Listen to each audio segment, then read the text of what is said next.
Prime Minister, the leader of this country, Shri Narendra Modi ji,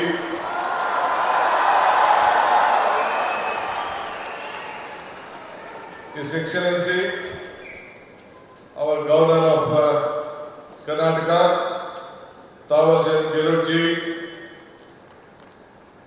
His Holiness, Ramakrishna Mathada Belur ಕೇಂದ್ರದ ಅಧ್ಯಕ್ಷರಾದಂಥ ಪರಮ ಪೂಜ್ಯ ಶ್ರೀ ಶ್ರೀ ಸ್ವಾಮಿ ಗೌತಾನಂದ ಮಹಾರಾಜ್, ನಿಮ್ಮೆಲ್ಲರಿಗೂ ನಮಸ್ಕಾರಗಳು. ರಾಮಕೃಷ್ಣ ಮಠದ ಟ್ರಸ್ಟಿ ಪೂಜ್ಯ ಶ್ರೀ ಸೂರ್ಯ ಮುಕ್ತಾನಂದ ಮಹಾರಾಜ್ಗೂ ಕೂಡ ನನ್ನ ನಮಸ್ಕಾರಗಳು. ನಮ್ಮ ಈ ಭಾಗದ ಸಂಸತ್ ಸದಸ್ಯರು, ನನ್ನ ಮಿತ್ರರಾದಂಥ ಯದುವೀರ್ ಕೃಷ್ಣದತ್ತ ಜಾಮರಾಜ ಒಡೆಯರವರೇ,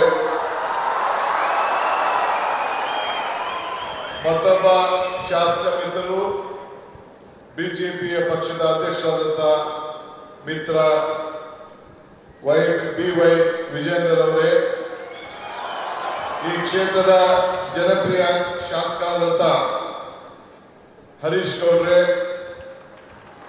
ಮತ್ತು ಮುಖ್ಯವಾಗಿ ಈ ಒಂದು ಪವಿತ್ರವಾದಂತಹ ಕಾರ್ಯಕ್ರಮದಲ್ಲಿ ಸಾವಿರಾರು ಸಂಖ್ಯೆಯಲ್ಲಿ ರಾಮಕೃಷ್ಣ ಪರಮಹಂಸರು, ವಿವೇಕಾನಂದರವರು ಮತ್ತು ತಾಯಿ ಅವರೆಲ್ಲ ಅನುಯಾಯಿಗಳಾಗಿ ಒಂದು ಭಕ್ತಿಪೂರ್ವವಾಗಿ ಸೇರಿದಂತ ಎಲ್ಲ ನನ್ನ ಬಂಧು ಭಗಿನಿಯರೇ, ಇದೊಂದು ದೊಡ್ಡ ಐತಿಹಾಸಿಕವಾದಂತಹ ಕಾರ್ಯಕ್ರಮ.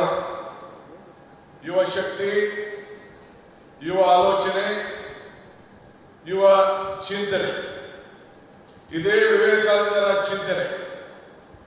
ನಾನು ಕೂಡ ನನ್ನ ಬದುಕಿನಲ್ಲಿ ಇದನ್ನು ಅಳವಡಿಸಿಕೊಳ್ಬೇಕು ಅಂತ ಹೇಳಿ ಬಹಳ ಚಿಕ್ಕ ವಯಸ್ಸಿನಲ್ಲಿ ಪ್ರಯತ್ನವನ್ನು ನಾನು ಮಾಡ್ತಾ ಇದ್ದೇನೆ. ಈ ಹೊಸ ಚಿಂತನೆ ಒಂದು ಬದಲಾವಣೆಯ ಒಂದು ಆರಂಭ. ಇವತ್ತು ಯುವಕರ ಕನಸು ದೇಶದ ಕನಸಾಗಿದೆ. ನಾವು ಇಬ್ಬರು ಯುವಕರನ್ನು ನಾವು ಗಮನಿಸಿದ್ದೇವೆ. ನಮ್ಮ ಯುವಕರು, ವಿದ್ಯಾರ್ಥಿಗಳು ಇಡೀ ರಾಷ್ಟ್ರಕ್ಕೆ ಏನು ಸ್ವಾಮಿ ವಿವೇಕಾನಂದವರು ಕೊಟ್ಟ ಆದೇಶವನ್ನ ನನ್ನ ಯುವಕರು ನಮ್ಮೆಲ್ಲರೂ ಕೂಡ ಒಂದು ಸಂದೇಶವನ್ನು ಕೊಟ್ಟಿದ್ದಾರೆ. ಎಲ್ಲ ರಾಮಕೃಷ್ಣ ವಿದ್ಯಾಶಾಲೆ ಎಲ್ಲ ನನ್ನ ಯುವಕ ವಿದ್ಯಾರ್ಥಿಗಳಿಗೆ ನನ್ನ ಸಾಷ್ಟಾಂಗ ನಮಸ್ಕಾರಗಳನ್ನು ಅರ್ಪಿಸಲಿಕ್ಕೆ ನಾನು ಬಯಸ್ತಾ ಇದ್ದೇನೆ. ಇದು ನಮ್ಮ ಸರ್ಕಾರದ ಆಲೋಚನೆ ಕೂಡ ವಿವೇಕಾನಂದರ ಆಲೋಚನೆಯನ್ನ ಹಮ್ಮಿಕೊಂಡಿದ್ದೇನೆ. ಯುಗ, ನವಯುಗ, ಇದೇ ನಮ್ಮ ದೊಡ್ಡ ಘೋಷಣೆ ಅಂತ ಹೇಳಿದ್ರೆ ನನಗೆ ಬಹಳ ಸಂತೋಷ ಆಗ್ತದೆ. ಇವತ್ತು ನಾವೆಲ್ಲ ಸೇರಿ ಒಂದು ಟೀಮ್ ಕರ್ನಾಟಕ ಆಗಿ ಕರ್ನಾಟಕದ ಅಭಿವೃದ್ಧಿಗೆ ಇಡೀ ವಿಶ್ವ ಕರ್ನಾಟಕವನ್ನ ಗಮನಿಸ್ತಾ ಇದೆ. ಈ ಹಿನ್ನೆಲೆಯಲ್ಲಿ 10,000 ಯುವ ಸಂಘಟನೆಗಳು ಒಟ್ಟಾಗಬೇಕು. ಇಡೀ ಪಂಚಾಯತ್ಗಳಲ್ಲಿ, ಮುನ್ಸಿಪಾಲಿಟಿಗಳಲ್ಲಿ ಸಂಘಗಳು ಬೇರೂಡಬೇಕು ಅಂತ ಹೇಳಿ ನಾನು ಕೂಡ ಒಂದು ಹೊಸ ಚಿಂತನೆಯನ್ನ ಪ್ರಾರಂಭವನ್ನು ನಾನು ಮಾಡ್ತಾ ಇದ್ದೇನೆ. ಹಳ್ಳಿಗಳಲ್ಲಿ, ನಗರಗಳಲ್ಲಿ ನಮ್ಮ ಯುವ ಶಕ್ತಿಯನ್ನು ನಾವು ಸರಿಯಾದ ರೀತಿ ಬಳಸಿಕೊಂಡು ಸಾಂಸ್ಕೃತಿಕ ಕ್ರೀಡೆ, ನಾಟಕ ಇವೆಲ್ಲ ಕೂಡ ಅಳವಡಿಸಿಕೊಳ್ಳಿಕ್ಕೆ ಅನೇಕ ಕಾರ್ಯಕ್ರಮಗಳನ್ನು ಇವತ್ತೆಲ್ಲ ನಾವು ರೂಪಿಸಿಕೊಂಡು ಬಂದಿದ್ದೇವೆ.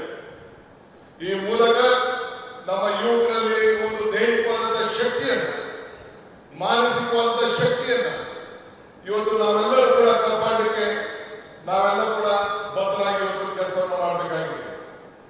ಬಂಧುಗಳೇ, ಈಗ ತಾನೇ ನಾವು ಟಿವಿಯಲ್ಲಿ ಚಿತ್ರವನ್ನ ಗಮನಿಸ್ತೋ. ಮೈಸೂರಿನ ಇತಿಹಾಸ ವಿಶ್ವದ ಇತಿಹಾಸ.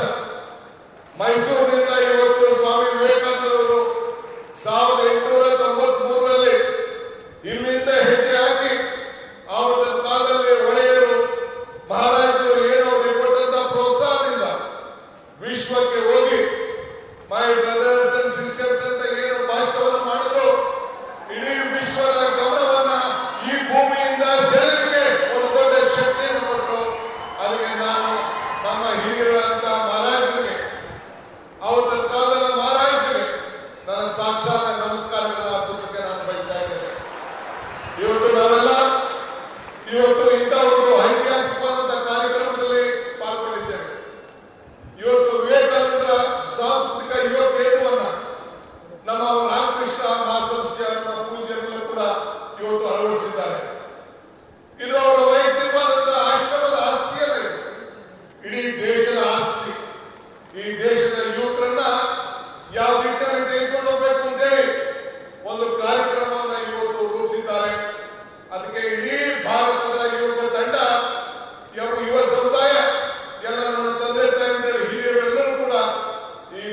ಐತಿಹಾಸಿಕವಾದಂತ ರಾಮಕೃಷ್ಣ ಸಂಸ್ಥೆಗೆ ಕರ್ನಾಟಕ ಸರ್ಕಾರದ ಪರವಾಗಿ ನಿಮ್ಮೆಲ್ಲರ ಪ್ರತಿನಿಧಿಯಾಗಿ ಅವ್ರಿಗೊಂದು ಸಾಕ್ಷಾತ್ ನಮಸ್ಕಾರಗಳು ಮತ್ತು ಅಭಿನಂದನೆ ಸಲ್ಲಿಸಲಿಕ್ಕೆ ನಾನು ಬಯಸ್ತಾ ಇದ್ದೇನೆ.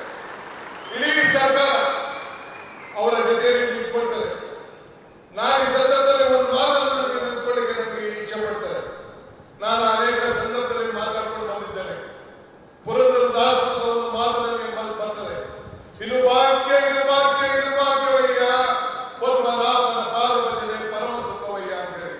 ಹಂಗೆ ಇವತ್ತು ನಾವು ನೀವೆಲ್ಲ ಸೇರಿ ಪ್ರಧಾನಮಂತ್ರಿಗಳು ಬಂದು ಉದ್ಘಾಟನೆ ಮಾಡುವಂತ ಕಾರ್ಯಕ್ರಮದಲ್ಲಿ ಈ ರಾಮಕೃಷ್ಣನ ಮಠದಲ್ಲಿ ಏನು ವಿವೇಕಾನಂದ ಸಾಂಸ್ಕೃತಿಕ ಕೇಂದ್ರದ ಕಾರ್ಯಕ್ರಮದಲ್ಲಿ ಪಾಲ್ಗೊಂಡಿದ್ದು ನಮ್ಮ ಭಾಗ್ಯ, ನಮ್ಮ ಭಾಗ್ಯ, ನಮ್ಮ ಭಾಗ್ಯ ಅಂತೇಳಿ ನಾನು ಭಾವಿಸ್ಕೊಂಡಿದ್ದೇನೆ. ಬಂಧುಗಳೇ, ನಾನು ಹೆಚ್ಚಿಗೆ ಮಾತಾಡೋದು ಇಲ್ಲೇನಿಲ್ಲ. ಮಾತಾಡಿದ್ರೆ ಬಹಳ ಗಂಟೆ ಮಾತಾಡುವಂತ ವಿಚಾರಗಳಿದೆ. ಇವತ್ತು ವಿವೇಕಾನಂದರ ತ್ಯಾಗ ನಮ್ಮೆಲ್ಲರಿಗೂ ಕೂಡ ಇವತ್ತು ಸ್ಫೂರ್ತಿಯಾಗಿದೆ. ನಮ್ಮೆಲ್ಲರೂ ಕೂಡ ಅವರ ಶಕ್ತಿಯನ್ನು ನಾವು ಅಳವಡಿಸಿಕೊಳ್ತೇವೆ. ಇವತ್ತು today I am very proud my honourable prime minister is here for this great event. This is a historic event of this country. This is not the historic event of Mysore. This is the historic event of the youth movement of this country. I remember this saying of Swami Vivekananda. He said, "Be bold-hearted when you are defeated. Be large-hearted when you are victorious." Today, my Prime Minister is here. I am requesting him on behalf of the government of Karnataka and all of you. You should be very bold-hearted to help us, help Karnataka, save Karnataka, because the entire world is looking at India and Karnataka through Karnataka and Bangalore. So I request you, once I remember our Honorable Prime Minister Dr. Atal Bihari Vajpayee had come to Bangalore for the laying the foundation of the airport. He said there was a time when the world leaders used to come to Delhi, then they used to come to Calcutta, Mumbai, Chennai, Hyderabad and different parts of the country. Now the situation has changed. This is when Mr. S.M. Krishna, a student of this institution, was the Chief Minister. He said that Mr. S.M. Krishna was the Chief Minister. Then he laid the foundation, Atal Bihari Vajpayee laid the foundation of the international airport. Then Mr. Vajpayee said, the situation has come, the world leaders are first coming to Karnataka and Bangalore, then they are coming to Delhi. This is the strength of this great people, our people of the country. Sir, Prime Minister, you see the weather, you see the culture. This is the strength of this great state. The entire state stands with you. We want to work together. We want to work with the federal state. I appeal to you. Let us all work together. This is great. This is the Sankalpa Bhumi. In this Bhumi, at the time when our Vivekananda traveled in the train in the history, he was traveling in the ship along with Tataji. Then Tataji asked, what has to be done? He said, India is poor. This has to be a science city. Then the Tataji asked Maharaja. One day Maharaja gave more than 300 acres of land in Bangalore. That is the Indian Institute of Science, which is in Bangalore. That is the contribution of Maharaja to the science of this country. That is what the